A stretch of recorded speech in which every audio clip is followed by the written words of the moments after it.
What is going on, everyone? Welcome back to Bubbles BuzzerBeater, the somewhat official BuzzerBeater YouTube channel. I hope Season 58 is treating you well so far. I know videos have not been as frequent with me, but that should pick back up here in a couple of weeks. I know some of you know this, some of you don't, but for my real-life job, August is like the busiest month of the year, so I'm hoping to get back into it, be a little bit more frequent going soon.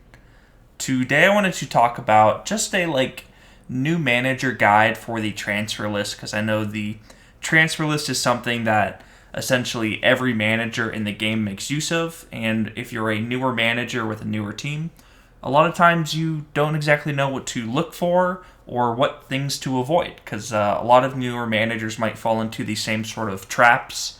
I like to call them for the transfer list. So I wanted to just give 5 tips that I think are very useful for every manager on BuzzerBeater to just be aware of, especially if you are newer to the game.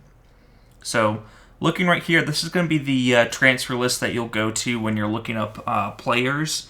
And there's a couple main things that I think is a misconception about BuzzerBeater when you start, is how potential works exactly. So, for example, if you're looking at players and you're like, oh, it says Hall of Fame potential, I want to have this player because I think he'll be really good.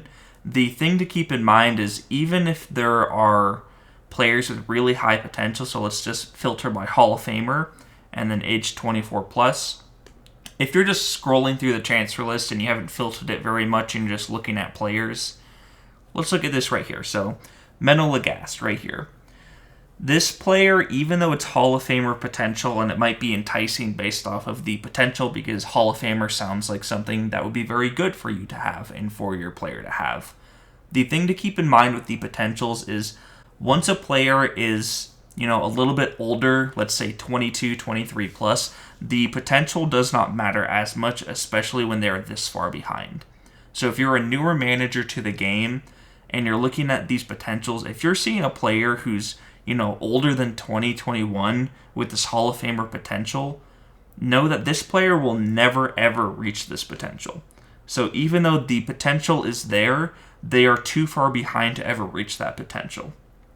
So thing to keep in mind that a lot of newer managers make mistakes on is if you see an MVP level or Hall of Famer potential player, you'll overvalue that player just because of the potential when the skills aren't that great. So once again, you can see right here, you might think, oh, this player is going to be really good because it's Hall of Famer potential, but they are already 24 and their skills have not developed at all.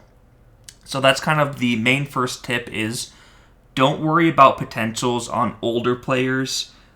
They do not mean as much as you think they will, and generally once a player doesn't receive training when they're younger, they will never reach that potential if it's higher.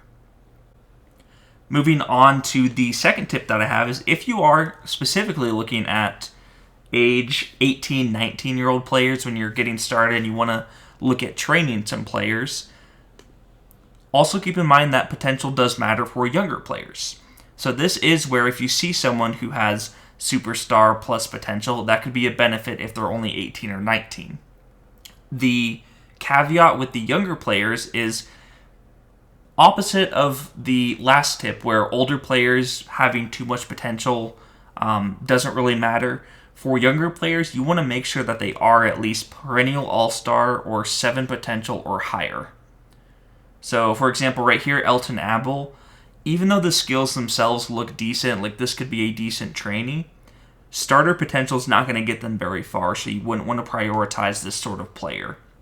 Same thing down here, all-star potential, I would look for someone else. Starter potential, I would look for someone else. So the cap that I usually have is perennial all-star, but then of course the higher the better it is for 18, 19-year-old players when you're looking at potential. These skills are still something to be aware of, but for the younger players, that's where you want to prioritize potential, not on those older players who are like 24, 25 years old. Moving on to my next tip, the main thing I see a lot of managers do their first couple of seasons where they're not used to the game or how the game works is if you were looking at players on the transfer list, and let's say you're in a Division 3 or Division 4 that you're just trying to do well in, many newer managers who aren't familiar with the transfer list might look at these players on the transfer list, see that they're relatively cheaper, and then add them to their team.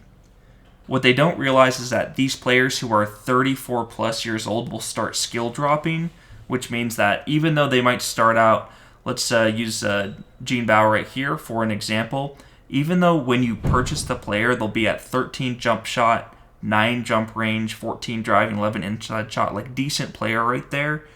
The older the player is, the more skill drops they will receive. So a lot of these players will regress, and then not only will they regress, but the salary doesn't change until the season is over. So you'd be paying $31,000 for this player every single week, even if they drop in skills. So the general recommendation that I'd have for newer managers is to have their filter on for under 32 years old or even 31 years old might be a better recommendation, because that gives you a couple of seasons with the player before they start to skill drop. The last main tip that I have, and is one that can prevent a lot of newer managers from a crisis situation, is going to be to pay attention to the salaries of the players. And that sounds simple, but it happens season in and season out, where, for example, if you're only looking at players who are under $400,000 for the auction price, and let's say you let's say you were just looking at $25,000 players. So you're like, I want a decent player.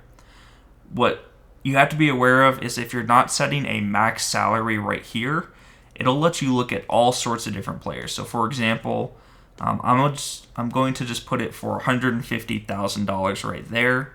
And then even if the 32-year-old filter is on like I suggested, if you're searching this up, there'll be different players right here where you can see they're listed for $260,000, $270,000, where it's like, awesome, I didn't want to pay more than $400,000. I like their skills, they look really good. I want them on my team. Before bidding on any of these players, you want to make sure you're looking at the weekly salary right here and making sure that you can afford it. For newer managers, I'd say in general, you shouldn't be looking at any players above $50,000, and even above like $30,000 is probably a little bit of a stretch. But there's going to be a ton of these players who are very high weekly salary, but are cheaper on the transfer list because they don't have secondaries and they're not very balanced. So a lot of these players might be cheaper in order for you to buy them, but the weekly salary is not going to be something that you can handle. So just be aware of that weekly salary. And then also be aware of if there's any like younger players, so let's say 21-year-old bigs is a good example. The salary might be listed here, but if it's towards the end of a season, let me actually find an example for you. So if we are looking at 21-year-old bigs, and then I'm going to put big skill points up to 46. No salary, and then I'm just going to search. So looking at some of these players, even though you see that the weekly salary is saying $25,000 right here, this doesn't include the change in salary that the players have received training on this season. So a player like this, for example, you could be looking at a player who is a lot more expensive than what it is listed for the following season. So towards the end of the season, especially for those like 20 to 21-year-old centers and big men usually are the ones where you see this a lot. You could see a player who's like under $60,000, but if they've been getting a lot of big training, a lot of times their salary can skyrocket. So if you're looking at the salary and you're thinking like, wow, this is a pretty good deal for weekly salary compared to their skills, sometimes that can be deceiving because this has not updated yet, and then you can get surprised with a player who's a lot more expensive per week than what you were expecting. And then the last thing I wanted to go over, my final tip for the transfer list, is if you're looking at a player, just be patient and set yourself a limit on price. So going into it, let's say you wanted to look at 31 years or younger players, and you just wanted to look for someone who's a really good defender, let's say 14 outside defense, putting all of the filters to use. You're like, I don't want to pay more than $25,000 a week for this player. I want them to be a good outside defender. And then I don't want to pay more than $150,000 for them.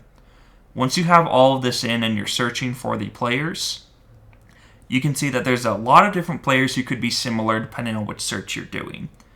So if you're looking at these players, you can instantly see that a lot of these players have a similar starting price.